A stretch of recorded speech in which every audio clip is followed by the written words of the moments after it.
বরাবরের মতো এবারও জাতীয় ঈদগাহে ঈদের প্রধান জামাত সকাল 8:30 ঘটিকায় অনুষ্ঠিত হবে।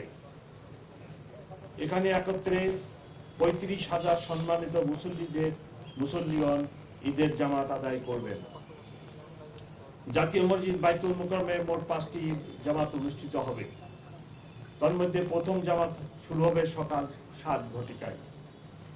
আবহাওয়া প্রতিকূল থাকলে জাতীয় ঈদগাহ ময়দানের প্রধান জামাতটি বাইতুল মুকাররম মসজিদে সকাল 9 ঘটিকায় অনুষ্ঠিত হবে।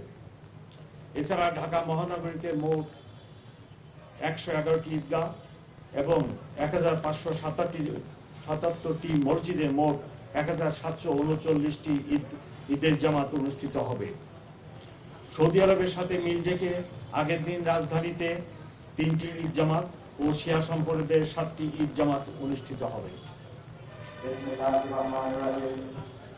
জাতীয় ঈদগাহ, বাইতুল মুকাররম, জাতীয় মসজিদ ও ঢাকার অন্যান্য সকল স্থানে অনুষ্ঠিত ঈদ জামাতের নিরাপত্তা নিশ্চিত করে ঢাকা মেট্রোপলিটন পুলিশ সমন্বিত সুদৃঢ় সুবিন্যস্ত নিরাপত্তা ব্যবস্থা গ্রহণ করেছে।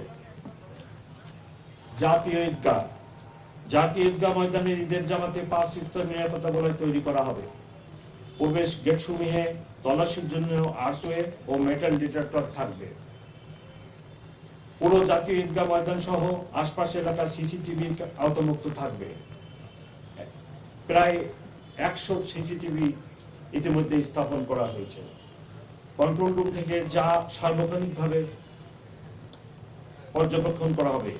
ঈদগাহ ময়দানে আসার প্রধান 3টি রাস্তার প্রবেশ মুখে ব্যারিকেড থাকবে, যেখানে আরসওয়ে ও মেটাল ডিটেক্টর দিয়ে তল্লাশির ব্যবস্থা থাকবে। মৎস্য ভবন, প্রেস ক্লাব ও শিক্ষা ভবন ঈদ ময়দানের চতুর্পাশে বহির্বেষ্টনীতে তল্লাশি ব্যবস্থা থাকবে।